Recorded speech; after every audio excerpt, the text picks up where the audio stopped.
ഈശോമിശിഹായ്ക്ക് സ്തുതിയായിരിക്കട്ടെ. ടേണിംഗ് പോയിന്റിന്റെ മറ്റൊരു എപ്പിസോഡിലേക്ക് എല്ലാവർക്കും സ്വാഗതം.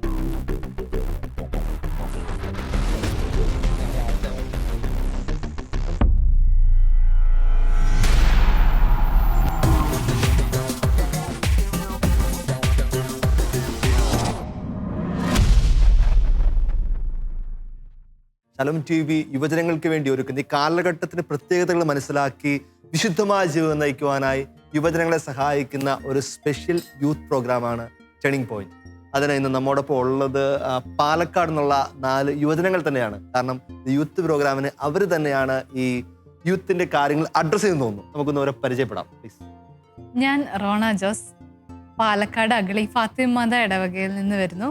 ഞാനിപ്പം Aluva Bharatamata school of legal സ്റ്റഡീസിൽ BBA LLB 3rd ഇയർ വിദ്യാർത്ഥിനിയാണ്. LLB 3rd ഇയർ പഠിക്കുന്നു. Rona please. എൻ്റെ പേര് ലിസ. ഞാൻ സെൻറ് മേരീസ് ചർച്ച് പാലക്കയത്ത് നിന്ന് വരുന്നു. ഞാനിപ്പോൾ +2 കഴിഞ്ഞു. ഒറ്റപ്പാലം ലക്കിടി നെഹ്റു അക്കാഡമി ഓഫ് ലോയിൽ BBA LLBക്ക് ചേർന്നു. ക്ലാസ് തുടങ്ങിയിട്ടില്ല. LLB പഠിക്കാനായിട്ട് പോകുന്നു. Lisa, welcome. ഞാൻ അന്നാറോസ്. ഞാൻ സെയിൻറ്റ് ജോസഫ് ചർച്ച് പൊൻകണ്ടത്ത് നിന്ന് വരുന്നു.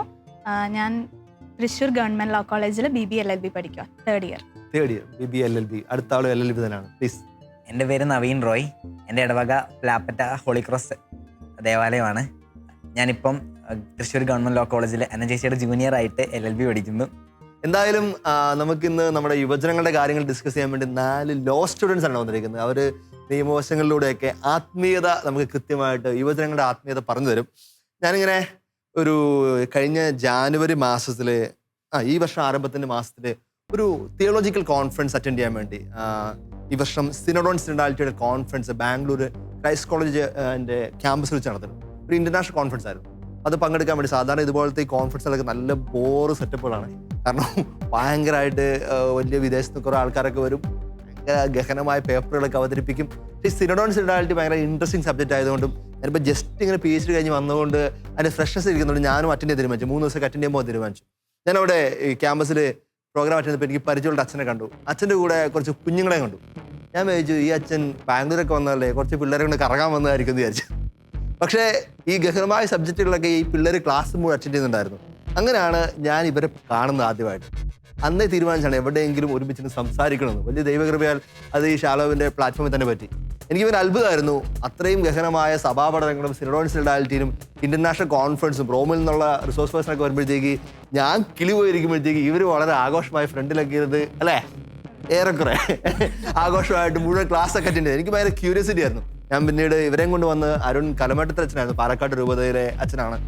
അപ്പോൾ ഞാൻ പിന്നെ ഇവരെ പരിചയപ്പെടുകയൊക്കെ ചെയ്തു. അപ്പോൾ നമുക്ക് ഇവരുടെ ബാക്ക്ഗ്രൗണ്ട്, ഇവർ 4 ഏറെക്കുറെ ഒരു വീട്ടിൽ നിന്ന് വരുന്നവരാണ്. സ്റ്റാർസ് എന്ന് പറയുന്ന പാലക്കാട് സ്റ്റാർസ് എന്ന ഒരു ഫാമിലിയിൽ നിന്ന് വരുന്നതാണ്. നമുക്ക് ഒരു സ്റ്റാർസിനെ പറ്റി തന്നെ പറഞ്ഞു കൊടുക്കാൻ വിചാരിക്കുന്നു. പാലക്കാട് രൂപതയുടെ ഒരു ഡ്രീമാണ് ശരിക്കും സ്റ്റാർസ് എന്ന് പറയുന്നത്. Sanjo training academy for resourceful students. Okay. അപ്പോൾ അതിൻ്റെ പാട്ടാണ് ഞങ്ങൾ 4 പേരും. ഞാൻ 5th ബാച്ചാണ് അവിടുത്തെ. ലിസ എൻ്റെ ജൂനിയറാണ്. ഇവർ 2 പേരും 4th ബാച്ച്. എൻ്റെ സീനിയേഴ്സാണ് റോണ ചേച്ചിയും അതുപോലെ തന്നെ അന്ന ചേച്ചിയും. ഞങ്ങൾക്ക് ശരിക്കും പാലക്കാട് രൂപത ഒരുക്കി തന്ന വലിയൊരു ഗിഫ്റ്റാണ് സ്റ്റാർസ് എന്ന് പറയുന്നത്. രൂപത ഞങ്ങളെ കുറച്ച് പേരെ ചെറുപ്പത്തിൽ തന്നെ തിരഞ്ഞെടുത്ത് ഇത്തരം നമ്മളുടെ സഭയെക്കുറിച്ചൊക്കെയുള്ള കാര്യങ്ങൾ ഒത്തിരി പഠിപ്പിച്ച് തന്ന് നമ്മുടെ സ്പിരിച്വാലിറ്റീനെ വളർത്തി, അതുപോലെ തന്നെ മറ്റെല്ലാ കാര്യങ്ങളും നമ്മുടെ നല്ലൊരു വ്യക്തിത്വം വളർത്തി ഭാവിയിൽ സഭയ്ക്ക് വേണ്ടി ലോകത്തിൻ്റെ നമ്മുടെ രാജ്യത്തിൻ്റെ വിവിധ മേഖലകളിൽ നിൽക്കാനായിട്ട് നമ്മളെ ഹെൽപ്പ് ചെയ്യുന്ന. അതുകൊണ്ടാണല്ലോ നിങ്ങൾ എല്ലാവരും തന്നെ ലോ ഒക്കെ എടുത്ത് പഠിച്ചു തോന്നുന്നല്ലേ? ലോയും എന്നാൽ വിത്ത് BBA വളരെ അഡ്വാൻസ് സ്റ്റഡീസ് ഒക്കെ എടുത്ത് പഠിക്കുന്നത്. ആക്ച്വലി എൻ്റെ ഒരു സംശയം ഇതാണ്, എന്താണ് നിങ്ങളിങ്ങനെ ട്രിഗർ ചെയ്യിക്കുന്നത് അല്ലെങ്കിൽ ഇതുപോലത്തെ കാര്യങ്ങളൊക്കെ ഫാസിനേറ്റ് ചെയ്യിക്കുന്ന? സഭാ പഠനം എന്നൊക്കെ പറഞ്ഞാൽ ഒട്ടും സുഖകരമായ കാര്യമൊന്നുമല്ലല്ലോ. ഇതിനൊക്കെ ഒരു താല്പര്യം ജനിപ്പിക്കുന്ന ഒരു ഫാക്ടർ എന്താണ്, ഒരു ഫാസിനേറ്റിംഗ് ഫാക്ടർ? ഒന്നെന്ന് പറയുന്നത് ഞങ്ങൾ വളർന്നു വന്ന സാഹചര്യം ഞങ്ങൾക്ക് ഭയങ്കരമായിട്ട് സഭയോട് ചേർന്ന് നിന്ന് വളരാനും അതുപോലെ തന്നെ സഭാ കാര്യങ്ങൾ അറിഞ്ഞു വളരാനും പറ്റിയൊരു സാഹചര്യമായിരുന്നു. എൻ്റെ വീട്ടിലെന്നൊക്കെ പറഞ്ഞാൽ ഭയങ്കരമായിട്ട് വിശ്വാസ കാര്യങ്ങൾക്ക് പ്രാധാന്യം കൊടുക്കുന്ന ഒരു വീടാണ്. അപ്പോൾ ചെറുപ്പം മുതൽ കാറ്റക്കിസം ഒക്കെ പഠിപ്പിച്ച് അപ്പം അങ്ങനെ ചെറുപ്പം മുതൽ അതിൻ്റെ ആ ഒരു ഇൻട്രസ്റ്റ് ഞങ്ങൾക്ക് നന്നായിട്ടുണ്ടായിരുന്നു. അപ്പം അത് ഭയങ്കരമായിട്ട് നമുക്ക് കർത്താവിനെ അറിയുന്നത് കൊണ്ടും സഭാകാര്യങ്ങൾ അറിയുന്നത് കൊണ്ടും ചർച്ചുമായിട്ട് ചേർന്ന് നിൽക്കാനും ഒക്കെ ഒത്തിരി ഹെൽപ്പ് ചെയ്ത് കാര്യങ്ങളാണ്. അതുകൊണ്ട് തന്നെ നമുക്ക് ചേർന്ന് നിൽക്കാൻ എപ്പോഴും തോന്നിയിട്ടുണ്ട്. അന്ന ചേച്ചി പറഞ്ഞ പോലെ തന്നെ കുടുംബം എന്ന് പറയുന്നത് ഗാർഹിക സഭയാണല്ലോ. നമ്മുടെ പണ്ടേ ചർച്ച് ഡോക്യുമെന്റ്സ് ഒക്കെ പഠിച്ചു കുടുംബം ഗാർഹിക സഭ എന്നൊക്കെ. നമ്മുടെ ഫസ്റ്റ് ഫോർമേഷൻ തുടങ്ങുന്നത് തന്നെ നമ്മുടെ കുടുംബത്തിൽ നിന്നാണ്. അപ്പം ഞങ്ങൾക്കൊക്കെ കുടുംബത്തിൽ നിന്ന് കിട്ടിയിരിക്കുന്നതും അങ്ങനെ ഒരു നല്ലൊരു ഫോർമേഷൻ തന്നെയാണ്. അതായത് ഇപ്പം എൻ്റെയൊക്കെ വീട്ടിലൊരു എക്സ്പീരിയൻസ് പറയുവാണെങ്കിൽ, പണ്ട് അമ്മയും അപ്പയൊക്കെ ഞങ്ങളുടെ വീട്ടിൽ 3 പേരാ. അപ്പം ഞങ്ങളെ 3 പേരെയും 7 മണിക്ക് പള്ളിയിൽ മണിയടിക്കുമ്പം ഞങ്ങളെ 3 പേരെ ഇരുത്തി കത്താനോ മാലാഖയൊക്കെ ചൊല്ലി ശീലിപ്പിക്കുമായിരുന്നു. അപ്പോൾ അതൊക്കെ ശരിക്കും ഞങ്ങളെ ഈ സഭയോട് ചേർന്ന് നിൽക്കാനും സഭാ പ്രവർത്തനങ്ങളിലൊക്കെ ഉറച്ചു നിൽക്കാനും തിരുസഭയുടെ പ്രബോധനങ്ങളിലൊക്കെ കൂടുതലായി പഠിക്കുവാനൊക്കെ ഞങ്ങളെ ഒത്തിരി ഹെൽപ്പ് ചെയ്തു. 7 മണിയൊക്കെ നമ്മൾ ഈ പള്ളികളിലൊക്കെ ഇപ്പോഴും 7 മണിയൊക്കെ അടിക്കുന്നുണ്ട് കേട്ടോ. പലർക്ക് സത്യമായിട്ട് സത്യം പറഞ്ഞാൽ എന്തിനാന്ന് പോലും അറിയത്തില്ല. 7 മണിക്കൊരു മണിയുണ്ട്, പിന്നെ 8 മണിക്കൊരു മണിയുണ്ട്, രാവിലെ 6 മണിക്കൊരു മണി, ഇത് പലർക്കും 5:30 മണിയുണ്ട്. ഇതൊക്കെ പലപ്പോഴും എന്തിനാണെന്ന് പോലും ഇതൊക്കെ ഇങ്ങനെ നമ്മൾ അലാം വെക്കുന്ന പോലെ തന്നെ സഭ അലാം വെച്ച് തരുന്ന പൊന്നു മക്കളെ എഴുന്നേക്ക് അല്ലെ മുട്ടുകുത്ത് പ്രാർത്ഥിക്കാൻ സമയം എന്നൊക്കെ. അപ്പോൾ ഇതാണ് ശരിക്കും ഒരു നമ്മുടെ സഭാ ജീവിതത്തിന് ബ്യൂട്ടി എന്ന് പറയുന്നത്. സഭ കൃത്യമായിട്ട് നമ്മൾ എല്ലാ കാര്യങ്ങളിലും ഒരു അമ്മയെ പോലെ അക്കമ്പനി ചെയ്ത് ഓരോ കാര്യങ്ങൾ ചെയ്തു തരുന്നുണ്ട്. എന്നെ എൻ്റെ ചെറുപ്പത്തിൽ സ്വാധീനിച്ച പ്രധാനപ്പെട്ട കാര്യങ്ങൾ തീർച്ചയായിട്ടും ഫാമിലിയുടെ ഫാക്ടേഴ്സ് അതിനകത്തുണ്ട്. അതിനേക്കാൾ അപ്പുറമായിട്ട് എൻ്റെ ചെറുപ്പത്തിൽ ആദ്യ കുർബാന സ്വീകരണത്തിനൊക്കെ നമ്മൾ ഒരുക്കത്തില്ലേ. അപ്പോൾ എൻ്റെ ഇടവപ്പള്ളി അതിനകത്ത് ഭയങ്കര ഫാക്ടറായിരുന്നു. അപ്പോൾ എൻ്റെ ഇടവകാരിയച്ഛനും സിസ്റ്റേഴ്സും ഒക്കെ അക്കാര്യത്തിൽ ഭയങ്കര ഫോക്കസ്ഡ് ആയിരുന്നു. ചെറുപ്പം തൊട്ട് തന്നെ നമ്മൾ ഇപ്പോൾ ചെയ്യുന്ന കുഞ്ഞു കുഞ്ഞു സുഹൃതങ്ങളൊക്കെ ഇല്ലേ, അന്ന് 30 ദിവസം 1 മാസത്തെ ഒരുക്കമുണ്ട് ആദ്യ കുർബാന സ്വീകരണത്തിനായിട്ടേ. അപ്പോൾ അതിനുവേണ്ടി അന്നൊക്കെയാണ് നമ്മൾ ഈ കുഞ്ഞു കുഞ്ഞു പ്രാർത്ഥന സുഹൃദേവങ്ങളൊക്കെ ഒരു ദിവസം ഒരു നമ്പറൊക്കെ പറയുന്നത്. പക്ഷെ അങ്ങനെ ചെല്ലി ശീലിച്ചുകൊണ്ടാണ് നമുക്ക് ദൈവത്തോടും ദൈവകാര്യങ്ങളോടും സഭയോടൊക്കെ സ്നേഹം ഉണ്ടായത്. നമ്മളന്നത്തെ നമസ്കാരങ്ങളൊക്കെ ആണെങ്കിലും അതൊക്കെ ഭയങ്കര അതിൻ്റെ ഒരു ബ്യൂട്ടിയിൽ അതൊന്നും ഓർക്കുന്നുണ്ട്. അങ്ങനെ ഒരു പഠനകാലം ജീവിതത്തിൽ എപ്പോഴും ഓർക്കുന്നുണ്ട്. അപ്പോൾ ആ ഒരു സംഭവം എന്നെ ചെറുപ്പം തൊട്ട് കൊന്ത ചെല്ലാനും പള്ളിയിൽ പോകാനും കുർബാന സ്വീകരണത്തിന് ഒരുങ്ങാനും കുമ്പസാരിക്കാനും അവരിന്ന് പറഞ്ഞ ആ ഒരു 2 ആഴ്ച കൂടുമ്പോൾ കുമ്പസാരിക്കണം എന്നുള്ളൊരു കാര്യം അത് ഇന്നും ഞാൻ ജീവിതത്തിൽ റിപ്പീറ്റഡ്ലി ചെയ്തുകൊണ്ടിരിക്കുന്ന ഒരു കാര്യമാണ്. ഈ 2 ആഴ്ച കൊണ്ട് കുമ്പസാരിക്കണം എന്നൊക്കെ പറയുന്നത് ഞാനിങ്ങനെ ഒരു പ്രോഗ്രാം ആയപ്പോഴത്തേക്ക് ഇങ്ങനെ എപ്പോഴാണ് കുമ്പസാരിക്കേണ്ടത്, അപ്പോൾ ഇങ്ങനെ ഒരു സീനിയറായ ഒരു ചേട്ടൻ എന്താ പറയാ, ഇങ്ങനെ ആണ്ടിലൊരിക്കലും കുമ്പസാരിക്കണം എന്നാണല്ലോ സഭയുടെ ഒരു നിയമം. ഞാൻ പറഞ്ഞു ചേട്ടാ, ആണ്ടിലൊരിക്കൽ കുമ്പസാരിക്കണം എന്നല്ലല്ലോ, ആണ്ടിൽ ഒരിക്കലെങ്കിലും കുമ്പസാരിക്കണം എന്നാണല്ലോ. പക്ഷെ ഇങ്ങനെ ഇപ്പൊ നവീൻ പറഞ്ഞ കാര്യം ഭയങ്കര ഒരു ക്രൂഷ്യൽ ഫാക്ടറാണ്. ഈ ആത്മീയമായിട്ടൊക്കെ അങ്ങനെ നേരെ നിൽക്കണം എന്നൊക്കെ ആഗ്രഹം ഉണ്ടെങ്കിൽ 2 ആഴ്ചയിൽ ഒരിക്കലും കുമ്പസാരിക്കണം. ഫ്രാൻസിസ് പാപ്പയ്ക്ക് എല്ലാ വെള്ളിയാഴ്ച കുമ്പസാരിക്കുന്ന പറയുന്നത്. അപ്പൊ നമ്മൾ വിചാരിക്കും ഈ പുള്ളിക്ക് പാപം ചെയ്യാൻ കഴിഞ്ഞ സഭയില്ലെന്ന് വിചാരിക്കും. അതുകൊണ്ടല്ല, ഈ പാപം ചെയ്യൽ മാത്രമല്ലോ, ഗ്രേസ്ഫുൾ ആയിട്ട് നടക്കാനുള്ള വലിയൊരു ശക്തി നൽകലാണ് കുമ്പസാരക്കൂട് എന്നൊക്കെയാണ്. ചെറുപ്പം മുതൽ നമ്മൾ ഇങ്ങനെ ചില ശീലങ്ങളിലൊക്കെ കന്യാസ്ത്രീമാരും അച്ഛന്മാരും നമ്മുടെ മതാധിപരൊക്കെ വളർത്താൻ ശ്രമിച്ചത് ഇൻഡയറക്ട്ലി വലിയൊരു സ്പിരിച്വാലിറ്റി പറഞ്ഞു തരാൻ വേണ്ടി തന്നെയായിരുന്നു. ബ്യൂട്ടിഫുൾ. ലിസയും അന്നയും പറഞ്ഞതുപോലെ കുടുംബം ഭയങ്കര ഒരു ഫാക്ടറാണ്. ഈ സ്റ്റേജ് ശരിക്കും ഞാൻ അവരെ താങ്ക് ചെയ്യാൻ ഉപയോഗിക്കുകയാണ്. സാധാരണ ഫാമിലീസിൽ പേരൻസ് ഇപ്പൊ കാണുന്നുണ്ടായിരിക്കും. അതെ അതെ, സാധാരണ ഫാമിലീസിൽ അമ്മമാര് അല്ലെങ്കിൽ സ്ത്രീകളാണല്ലോ കുറച്ചും കൂടെ ദൈവത്തോട് അടുത്ത് നിൽക്കുന്നതും പിള്ളേരെല്ലാം ഒരുമിച്ച് കൂട്ടി പരമ്പരാഗതമായിട്ട് നമ്മൾ ലേഡീസ് ഫാക്കൽറ്റി എന്ന് പറഞ്ഞ കാര്യങ്ങളാണല്ലോ വീട്ടിലെ ആത്മീയതയും കുടുംബ പ്രാർത്ഥനയൊക്കെ ഒരുമിച്ച് കൂട്ടി പിള്ളേരെ കുരിശുവരയ്ക്കാനുള്ള സമയം അങ്ങനെ പറഞ്ഞ് ഓർമ്മിപ്പിക്കുന്നതൊക്കെ. പക്ഷെ എൻ്റെ കുടുംബത്തിൽ അച്ചാച്ചയാണ് കൂടുതലും കുരിശുവരയ്ക്കാൻ സമയമായെന്നും കുരിശുവരയ്ക്ക് എല്ലാവരെയും ഒരുമിച്ച് കൂട്ടുന്നതും പള്ളിയിൽ പോകാനൊക്കെ ഏറ്റവും എന്നും അച്ചാച്ച പള്ളിയിൽ പോകും. അപ്പം ഈ സമയം ഞാൻ അവരെ ഒത്തിരി thank you Acha, thank you അമ്മ ഫോർ. എനിക്ക് ശരിക്കും ഒരു ഭയങ്കര വികാരപരമായ മൊമെന്റ് ആയിരുന്നു കേട്ടോ. ഇങ്ങനെ കാരണം എൻ്റെ അപ്പം മരിച്ചു പോയിട്ട് എനിക്ക് തോന്നുന്നില്ല 10 വർഷമായി കേട്ടോ. ഇച്ചാൻ മരിച്ചിട്ട് 10 വർഷമായപ്പോഴത്തേക്ക് ഇച്ചാനായിരുന്നു വീട്ടിലൊരു ക്രൂഷ്യൽ ഫാക്ടർ.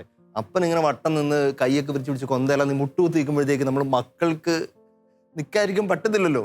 സ്വാഭാവികമായിട്ട് ഇത് ഏതൊക്കെ വീട്ടില് ഈ റോണ പറഞ്ഞ പോലെ അപ്പൻ ഏതെങ്കിലും വീട്ടിൽ ആത്മീയതയ്ക്ക് സ്ട്രിക്ട്നെസ് കൊടുക്കുന്നുണ്ടോ, അവിടെ പിന്നെ വേറൊരു പ്രശ്നമില്ല, കാര്യങ്ങളൊക്കെ സ്മൂത്ത് ആയിട്ട് റൺ ചെയ്തോളൂ, ഒരു സംശയമില്ല. പ്ലീസ്. അതെ, എനിക്ക് വീട്ടിൽ നിന്ന് ഇത്രയും ഫോർമേഷൻ കിട്ടി.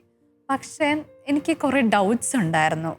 എന്തുകൊണ്ടാണ് അമ്മ അങ്ങനെ പറഞ്ഞത്, അല്ലെങ്കിൽ തിരുസഭ ഇങ്ങനെ പഠിപ്പിക്കുന്നത്, അല്ലെ 3 എങ്ങനെ 1 ആകും? ട്രിനിറ്റിയെ കുറിച്ച് നമ്മൾ പഠിക്കുമ്പോൾ വേദപാഠ ക്ലാസ്സിലൊക്കെ നമ്മൾ തിയറിയൊക്കെ പഠിക്കുന്നുണ്ട്. 3 എങ്ങനെ 1 ആകും? That's not logical, right? അപ്പം ഇതിൻ്റെ ഒക്കെയുള്ള ഉത്തരം കിട്ടിയത് സ്റ്റാർസിലെ റെസിഡൻഷ്യൽ ഫോർമേഷൻ കൊണ്ടാണ്. ഞാൻ 6th മുതൽ സ്റ്റാർസിന്റെ മെമ്പറാണ്. ഇത് ഈ സ്റ്റാർസ് എന്നാ നേരത്തെ പറഞ്ഞല്ലോ, ഇത് ശരിക്കും രൂപത യുവജനങ്ങളെ ആത്മീയമായിട്ട് വളർത്താൻ തന്നെ ഇന്റന്റ് ചെയ്ത് ശരിക്ക് നമുക്ക് 2 ഡ്യുവൽ സിറ്റിസൺഷിപ്പ് ആണല്ലോ നമുക്കുള്ളത്. ഒന്ന്, നമ്മൾ സ്വർഗത്തിന്റെ മെമ്പേഴ്സാണ്. 2, നമ്മൾ ജീവിക്കുന്ന രാജ്യത്തിന്റെ സിറ്റിസൺ ആണ്. ഈ 2 രീതിയിലും ഡ്യുവലി ഫോക്കസ്ഡ് ആയിട്ട് കൃത്യമായിട്ട്, എന്നാൽ ഫസ്റ്റ് പ്രയോറിറ്റി ടു ഗോഡ് കൊടുത്ത് വളർത്താൻ ശ്രമിക്കുന്ന രൂപതയുടെ really hats off. Palakkad diocese. Because എല്ലാ ഡയസിസിനും ശരിക്കും ചെയ്യാൻ പറ്റുന്ന, എല്ലാ രൂപതകൾക്കും ചെയ്യാൻ പറ്റുന്ന ഒരു അല്ലെങ്കിൽ ദൈവവിളിയൊക്കെ തിരിച്ചറിഞ്ഞ് വളരാനായിട്ട് ചെറുപ്പക്കാരെ സഹായിക്കുന്ന ഒരു ബ്യൂട്ടിഫുൾ, ഞങ്ങളുടെ വൺ ഓഫ് ദ ബെസ്റ്റ് മെത്തേഡാണ് പാലക്കാട് രൂപത ചെയ്യുന്ന സ്റ്റാർസ്. അരുണച്ച, so much thankful to you. ഞങ്ങളുടെ പിതാവ് സ്റ്റാസിനെ വിശേഷിപ്പിക്കുന്നത് രൂപതയ്ക്ക് 2 ശ്വാസകോശങ്ങളുണ്ട്. ഒന്ന് വൈദികരെ വളർത്തുന്ന മൈനർ സെമിനാരി ഫോർമേഷൻ, സെക്കൻഡ് അൽമായറെ ഫോം ചെയ്യുന്ന സ്റ്റാസ് എന്നാണ് പിതാവ് വിശേഷിപ്പിക്കുന്നത്. അത്രയും ഇമ്പോർട്ടൻസ് ഞങ്ങളുടെ രൂപത സ്റ്റാസിന് കൊടുക്കുന്നുണ്ട്. അപ്പം സ്റ്റാസിൽ പ്രത്യേകമായിട്ടും ഞങ്ങൾ സ്പിരിച്വലായിട്ടും ഹ്യൂമൻ ഫോർമേഷനായിട്ടും ആധ്യാത്മികം ഇൻ്റലക്ച്വൽ ഫോർമേഷനും ഞങ്ങൾ സ്വീകരിക്കുന്നുണ്ട്. അതിലൂടെ നമുക്ക് നമ്മുടെ കഴിവുകളെ തിരിച്ചറിയാനും എനിക്ക് എവിടെയൊക്കെ പോരായ്മയുണ്ട് അതൊക്കെ കണ്ടെത്താനും അതുവഴി എങ്ങനെ നമ്മുടെ കഴിവുകൾ എങ്ങനെ ദൈവരാജ്യം പ്രഘോഷിക്കാനും ഈശോയ്ക്ക് വേണ്ടി നിലകൊള്ളാനും സഭയ്ക്ക് വേണ്ടി നിലകൊള്ളാനും ഉതകുന്നതാക്കും എന്ന് ഞങ്ങൾ പഠിച്ചു. ആക്ച്വലി ഈ നമ്മളെ എപ്പോഴും പറഞ്ഞ് തേഞ്ഞു പോയൊരു സാധനമാണ് ചങ്കാണ്, ചങ്കിടിപ്പാണ് ഈശോ. ഈശോ അതാണ് ഇതാണ് എന്നൊക്കെ പറഞ്ഞിട്ട്, പക്ഷെ ഇങ്ങനെ ഈ പറച്ചിലപ്പുറം കുറച്ച് പറയുമ്പോഴേക്കും എനിക്ക് ഒട്ടും ഷോപ്പില്ലാത്ത, എനിക്ക് നിങ്ങളെ കാണുമ്പോൾ വേറെ പ്രതീക്ഷ ഉണ്ടാക്കാറുണ്ട് കേട്ടോ. പ്രത്യേകിച്ച് നിങ്ങൾ ഈ സഭയുടെ യൗവനമാണല്ലോ ഏറ്റവും വലിയ സന്തോഷം. യുവാക്കളെ കാണുമ്പോഴത്തേക്ക് ഞാൻ സന്തോഷിക്കുന്നുവെന്ന് പണ്ട് ജോൺ പോൾ രണ്ടാമൻ പാർപ്പാപ്പ പറഞ്ഞിട്ടുണ്ട്, എനിക്ക് എൻ്റെ സഭയുടെ പ്രതീക്ഷയാണെന്ന്. സോ നിങ്ങൾ എങ്ങനെയാണ് ഈ ഒരു സന്തോഷത്തിലും ആത്മീയതയിലും ഒരുമിച്ച് പോകാൻ ശ്രമിക്കുന്നതെന്ന് പറയാൻ നല്ലതായിരിക്കും. അത് ഒത്തിരി യുവജനങ്ങൾക്കുള്ള, കാരണം പ്രാർത്ഥനയൊക്കെ ഭയങ്കര മുരപ്പാണ്, മടുപ്പാണ്, താല്പര്യമില്ലാത്തതാണ്. എല്ലാവരും പള്ളിയിൽ പറഞ്ഞ് ഓടിച്ചു വിടുന്ന സൺഡേ കുർബാനയ്ക്കെങ്കിലും പോകാൻ നിങ്ങൾ കഷ്ടപ്പെടുമ്പോഴാണ് നിങ്ങൾ ഈ ചാക്രികളെ പറ്റിയും ട്രിനിറ്റിയെ പറ്റിയും ഗാർഹിക സഭയൊക്കെ പറ്റിയൊക്കെ പറഞ്ഞുകൊണ്ടിരിക്കുന്നത്. അതുകൊണ്ട് ഞാൻ ചോദിച്ചാണ്, ആക്ച്വലി എന്താണ് നമുക്കൊരു സ്നേഹം അല്ലെങ്കിൽ ഒരു അഭിനിവേശം, ഒരു 33 കാരണമുള്ള കൊതി എന്നൊക്കെ നമ്മൾ പറയത്തില്ലേ, അപ്പൊ അതിനെപ്പറ്റി എന്താ നമുക്ക് പറയാനുള്ളത്? ശരിക്കും അതിനകത്ത് പറയാനുള്ള ആദ്യത്തെ കാര്യം എന്ന് പറയുന്നത്, നമുക്ക് ഇതിൽ നിന്ന് കിട്ടുന്ന ഒരു സന്തോഷം ഉണ്ടല്ലോ, ഇതിനെ റീപ്ലേസ് ചെയ്യാനായിട്ട് വേറൊന്നും ഞങ്ങളുടെ ചെറുപ്പത്തിൽ നിന്ന് അത് കിട്ടിയത് കൊണ്ടാണെന്ന് പറയാം. പക്ഷെ ചെറുപ്പത്തിൽ നിന്ന് കിട്ടിയത് പിന്നെ ഞങ്ങൾ ലോകത്തിലേക്ക് വളർന്നു വന്നപ്പം വേറെ സന്തോഷം തരുന്ന ഒത്തിരി കാര്യങ്ങൾ ഞങ്ങൾ കണ്ടിട്ടുണ്ട്, കേട്ടിട്ടുണ്ട്. പക്ഷെ അതിനെ ഒന്നും റീപ്ലേസ് ചെയ്യാനായിട്ട് കർത്താവിൽ നിന്ന് കിട്ടുന്ന, ഈശോയുടെ കൂടെ നിൽക്കുമ്പോൾ കിട്ടുന്ന സന്തോഷത്തിന് അതിനെ റീപ്ലേസ് ചെയ്യാൻ പറ്റുന്നില്ല എന്നുള്ളതാണ് ഫസ്റ്റത്തെ ഒരു പ്രധാനപ്പെട്ട കാര്യം. ഇത് തന്നെയാണ് എനിക്ക് തോന്നുന്നത്, ഏത് വർഷം വിട്ടുപോയി നമ്മുടെ പഴയ മാർപ്പാപ്പയായിരുന്ന ബെനഡിക്ട് 16 മാർപ്പാപ്പ മനോഹരമായ ഒരു യുവജന സമ്മേളനത്തിൽ വിളിച്ചു പറഞ്ഞാണ്, നിങ്ങൾ അന്വേഷിക്കുന്ന യഥാർത്ഥ ആനന്ദത്തിന്റെ പേരാണ് ക്രിസ്തു. ക്രിസ്തുവിന്റെ സ്നേഹം നിങ്ങളെ തൃപ്തിപ്പെടുത്തില്ലെന്ന് ആരാണ് നിങ്ങളെ പറഞ്ഞ് പറ്റിച്ചത്? അത് തന്നെയാണ് ഇപ്പൊ നവീൻ ഇച്ചിരി വ്യത്യസ്തമായ വാക്കുകൾ പറഞ്ഞത്. Naveen please continue. എന്നെ സംബന്ധിച്ചിടത്തോളം ഇന്ന് രാവിലെ വിശുദ്ധ കുർബാനയ്ക്ക് പോവുക, കുദാശകൾ സ്വീകരിക്കുക, അതൊക്കെ ഒരു ആവേശമായിട്ട് ശരിക്കും അത് എൻജോയ്, അതില്ലാത്ത സമയത്ത് എന്തോന്ന് നഷ്ടപ്പെട്ടു പോയതൊരു ഫീലിംഗ് ആണ് ശരിക്കും എനിക്ക് തോന്നിയത്. എത്ര വയസ്സായിപ്പോ? 20 ആവുന്നു, 19. ഒരു 19-20 വയസ്സുകാരൻ എന്ന് പറയുന്നതായിട്ട് എനിക്ക് സന്തോഷമുണ്ട്. ഒരു അച്ഛനെന്ന നിലയിൽ പ്രത്യേക സന്തോഷമുണ്ട്. എനിക്കിത് ഇല്ലാത്തൊരു ജീവിതം നഷ്ടമാണെന്നും അല്ലെങ്കിൽ അതെനിക്ക് ആവേശമാണെന്നൊക്കെ പറയുമ്പോഴത്തേക്ക് I really thank God, that's all, nothing else. ഒരു സാധാരണ മനുഷ്യനെ സംബന്ധിച്ചിടത്തോളം എന്ന് പറയുമ്പോൾ അവൻ്റെ കഴിവുകൾ അവൻ ഉപയോഗിക്കുന്നത് അവൻ്റെ തന്നെ ഒരു സാറ്റിസ്ഫാക്ഷന് വേണ്ടിയിട്ടാണ്. പക്ഷേ ഞങ്ങളെ സംബന്ധിച്ച് ഞങ്ങളുടെ മെയിൻ ഫാക്ടർ എന്ന് പറയുന്നത് സ്വർഗം ലക്ഷ്യമാക്കിയുള്ള ജീവിതമാണ്. അതായത് നമുക്കൊരു നിത്യജീവനുണ്ട്, നമുക്ക് ഇവിടെയല്ല, ഭൂമിയിൽ നമ്മുടെ താൽക്കാലിക ഭവനമാണ്, നമുക്ക് സ്വർഗത്തിൽ നമ്മളെ കാത്ത് നമ്മുടെ അപ്പനിരിപ്പുണ്ട് എന്നുള്ള നമ്മുടെ ഒരു ആ ഒരു ചിന്തയാണ് ഞങ്ങളെ സഭയിൽ ഇങ്ങനെ സ്ട്രോങ് ആക്കി നിർത്തുന്നതും ക്രിസ്തുവിന് വേണ്ടി പ്രവർത്തിക്കാൻ ഞങ്ങളെ ഇത്രയും ശക്തരാക്കുന്നതും ആ ഫാക്ടർ തന്നെയാണ്.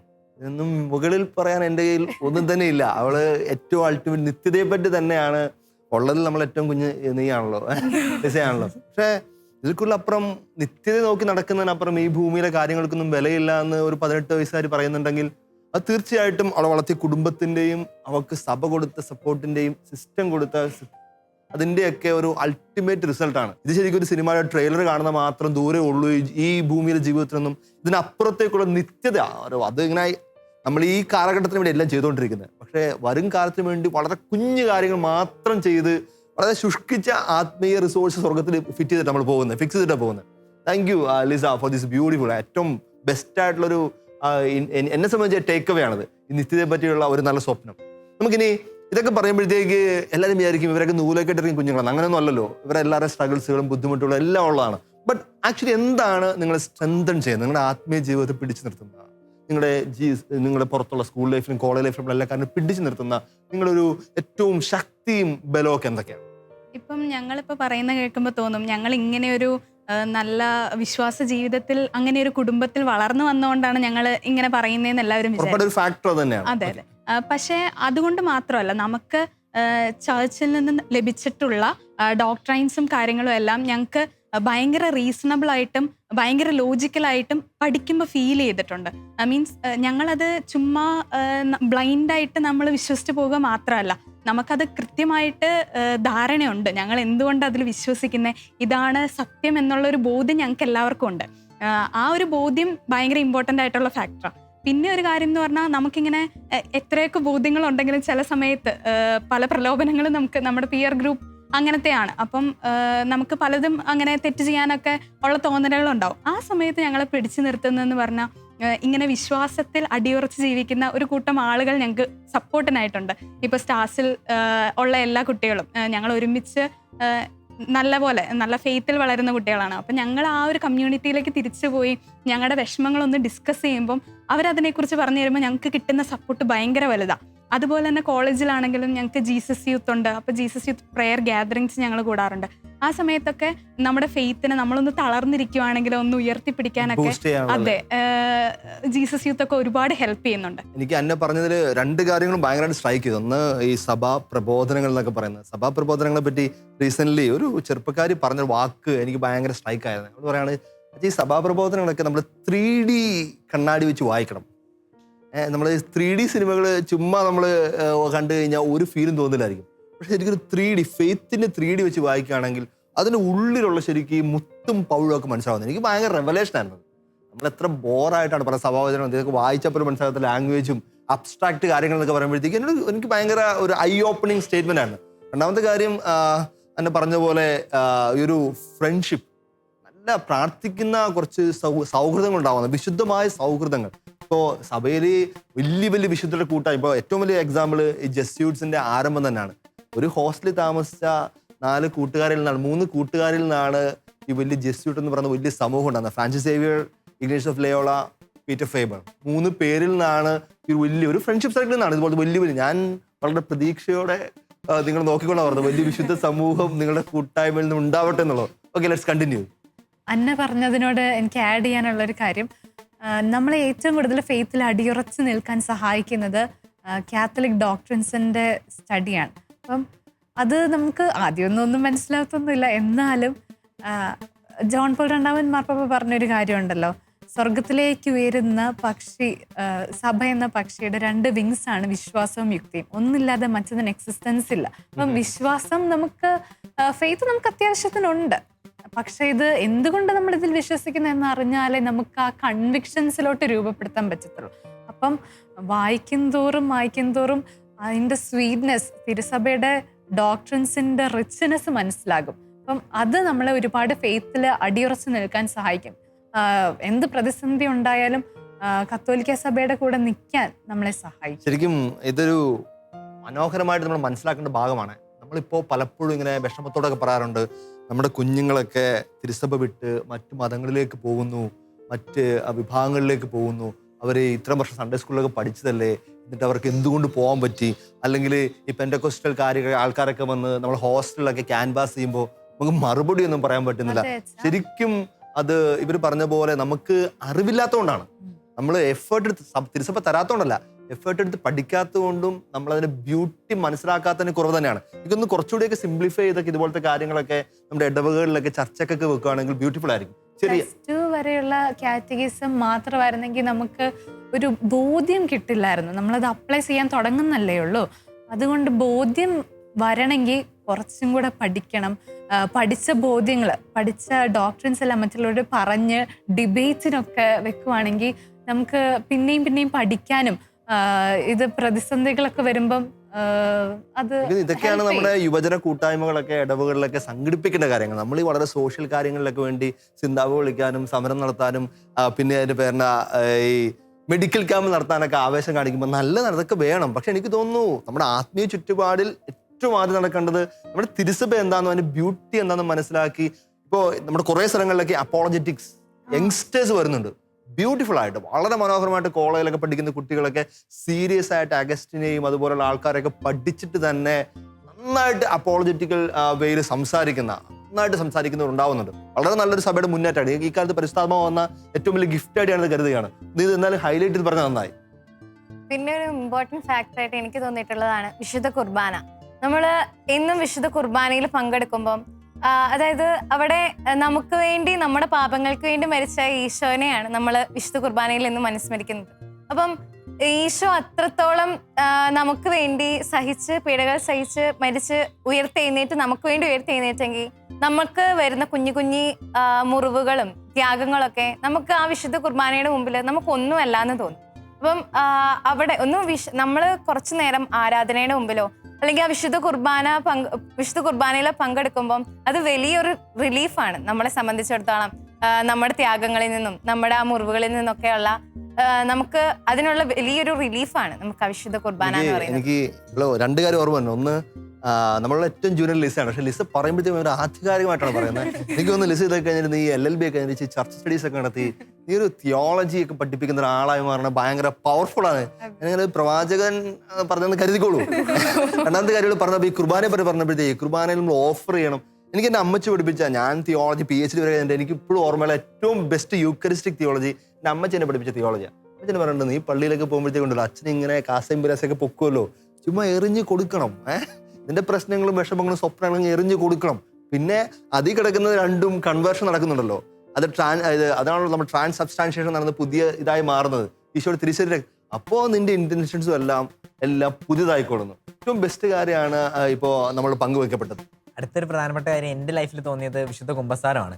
തീർച്ചയായിട്ടും അതിനകത്ത് നമുക്ക് വിശുദ്ധ കുമ്പസാരത്തിന് പ്രത്യേകിച്ച് നമുക്കൊരു സ്പിരിച്വൽ ഫാദറിനെ പോലെ ഒരാളെയൊക്കെ നമുക്ക് കിട്ടുവാണെങ്കിൽ, എൻ്റെ 10ാം ക്ലാസ് വരെയുള്ള സമയത്ത് പ്രത്യേകിച്ച് ഞാൻ എപ്പോഴും ഒരു അച്ഛൻ്റെ അടുത്ത് തന്നെയാണ് കുമ്പസാരിക്കാൻ പറ്റുന്നത്. അതൊരു ഭയങ്കര ഒരു അപ്ലിഫ്റ്റിംഗ് ആയിട്ടുള്ള സംഭവമാണ്. അപ്പം നമ്മുടെ ലൈഫിൻ്റെ എല്ലാ കാര്യത്തെക്കുറിച്ച് അവർക്കറിയാം. അപ്പം അത് നമുക്ക് തന്നുകൊണ്ടിരിക്കും. നമ്മൾ ഓരോ തവണ കുമ്പസാരിക്കാൻ ചെല്ലുമ്പോഴും നമ്മളുടെ ആത്മീയ അവസ്ഥ നമുക്ക് മനസ്സിലാക്കാനൊക്കെ ആയിട്ട് നമ്മളെ സഹായിക്കുന്നതിൽ, പിന്നെ അതുപോലെ തന്നെ നമ്മളുടെ ആ ഒരു സമയത്ത് നമ്മൾ കിടന്നുകൊണ്ടിരിക്കുന്ന പ്രതിസന്ധിയിൽ കർത്താവ് തരുന്ന സൗഖ്യവും അതുപോലെ തന്നെ പാവമോചനമൊക്കെ സ്വീകരിച്ചുകൊണ്ട് ശരിക്കും ഒരു പുതിയ എനർജിയാണ് നമ്മൾ ഓരോ കുമ്പസാരം കഴിഞ്ഞ് ഇറങ്ങി വരുമ്പോൾ. റീഫില്ലാണ്.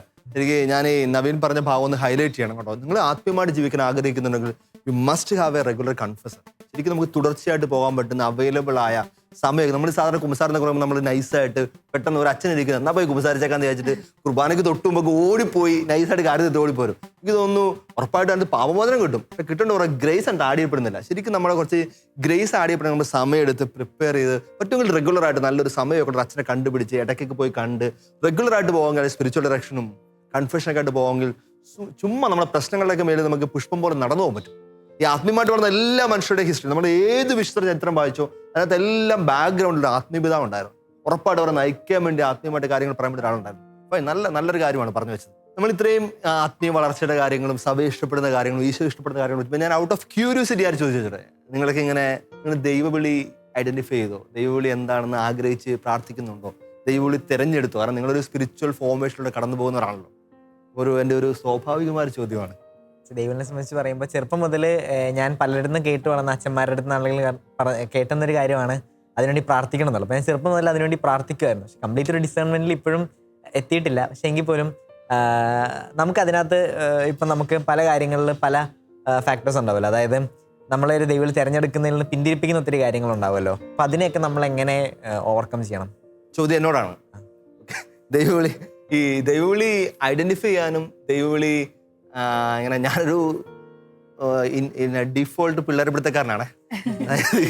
ഞാനൊരു ബ്രദർ ആയിരുന്ന കാലം മുതൽ ഇങ്ങനെ ദൈവവിളി പിള്ളേരെ പിടുത്തക്കാരനായിട്ട് 4 വർഷം നടന്നിട്ടുണ്ട്. നമ്മൾ അങ്ങനെയാണല്ലോ ഓമനപ്പേരിൽ പറയുന്നത്. പിന്നീട് ഞാൻ അച്ഛനായ ശേഷവും അതൊക്കെ തന്നെയാണ് കുറേ നാളിൻ്റെ ശുശ്രൂഷ. ഇപ്പോഴും ഏറെക്കുറെ ഞാൻ ആ ലൈനിലൊക്കെ തന്നെയാണ്. എനിക്ക് തോന്നിയ ഒരു കാര്യം, ഈ ദൈവവിളി മനസ്സിലാക്കാൻ പ്രധാനപ്പെട്ട കാര്യം അത് ദൈവവിളി എന്നാണല്ലോ പറയുന്നത്. അത് ദൈവത്തോടൊന്ന് ചോദിക്കണം. നമ്മൾ തുടർച്ചയായിട്ട് ചോദിച്ചുകൊണ്ടിരിക്കണം ദൈവത്തോട് തന്നെ. ദൈവം എൻ്റെ വിളി തന്നെയാണെന്ന് എപ്പോഴും ചോദിച്ചിട്ടുണ്ട്. അപ്പോൾ ദൈവം തന്നെ പല വ്യക്തികളിലൂടെയോ ഒക്കെ അല്ലെങ്കിൽ പല കാര്യങ്ങൾ ഐഡന്റിഫൈ ചെയ്ത് നമുക്കൊരു ക്ലൂ തരും.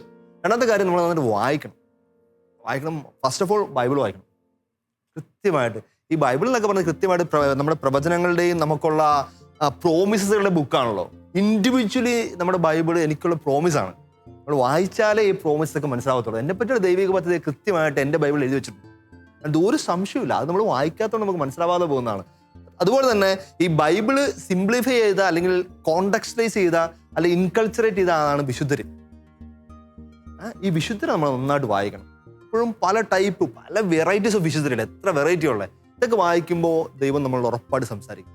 ഇനിയും ഈ പറഞ്ഞ കൺഫ്യൂഷൻ നിലനിൽക്കുന്നുണ്ടെങ്കിൽ ഒരു പ്രധാനപ്പെട്ട കാര്യം, ഇപ്പോൾ ഞാൻ ദൈവവിളി എനിക്ക് 2ലേക്ക് ഒരു താല്പര്യം കാണുമായിരിക്കും. അങ്ങനെ കുറേ പേരുണ്ട്. എനിക്ക് അതാണോ ഇതാണോ ഇടയ്ക്ക് തോന്നുന്ന അച്ഛനാകും പോയേക്കാം, ഇടയ്ക്ക് തോന്നുന്ന പെണ്ണ് കെട്ടിയേക്കാം, അല്ലെങ്കിൽ ഇടയ്ക്ക് തോന്നുന്ന ഒറ്റയ്ക്ക് ജീവിച്ചേക്കാം. അപ്പോൾ അങ്ങനെയുള്ളവർക്ക് ഏറ്റവും നല്ല ഒരു കാര്യം എന്ന് പറയുന്നത് ഇവര് എങ്ങോട്ട് ലീൻ ചെയ്യുമ്പോൾ അവർ ഭയങ്കര കംഫർട്ടബിൾ ആയിട്ട് തോന്നുന്നു. ഇപ്പോൾ ഒരു ഫാമിലി ലൈഫിനെ പറ്റി ചിന്തിച്ച് അതിനെപ്പറ്റി തന്നെ ഇരിക്കുമ്പോൾ അങ്ങ് കംഫർട്ടബിൾ ആയിട്ട് തോന്നുന്നു. അതാണ് ശരിക്കും ഇതൊക്കെ ഒരു ദൈവം കൊടുക്കുന്ന ഒരു ഇൻസ്പിറേഷൻസ് ആണ്. അല്ലെങ്കിൽ ചിലപ്പോൾ ഞാനൊരു എൻ്റെ എന്താ പറയുക ഒരു ദൈവവിളിപ്പ് ഒരു അച്ഛനാവാൻ അല്ലെങ്കിൽ ആശ്രമത്തിൽ ചേരാനായിട്ട് കാര്യങ്ങളെ പറ്റി ചിന്തിച്ച് അതിനു വേണ്ടി ഫോർവേഡ് ചെയ്യുമ്പോൾ ഞാൻ ഭയങ്കര കാംനെസ് ഫീൽ ചെയ്യുന്നുണ്ടോ?